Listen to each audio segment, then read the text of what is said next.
Судењето за грабнувањето и убиствата на Вања Ѓурчевска од Скопје и Панча Жижовски од Велес продолжи со вкрстените прашања од страна на обвинителството упатени кон обвинетиот во процесот Лјупчо Палевски. Обвинителките наведоа неколку податоци, сторени кривични дела, од како што посочија казнената евиденција на Палевски, кој бил осудуван повеќе пати во временски период од 20 години. Според обвинителството, ова укажува дека Палевски има проблем со почитување на законите.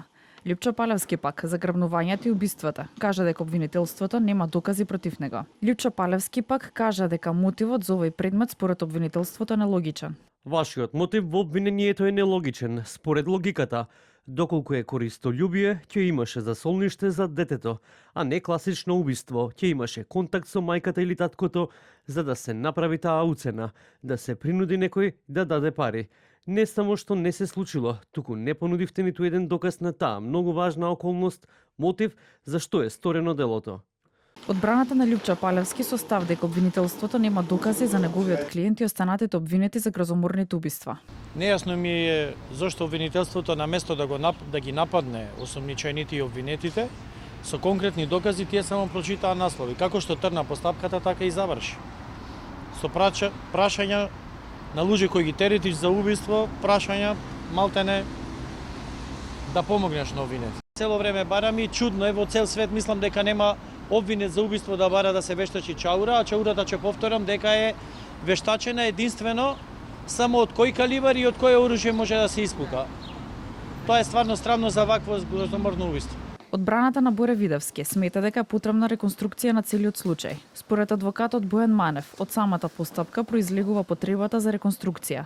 Вели има најмалку десетина празнини во доказите кои налагаат потреба за истото. Проблемот околу оружјето.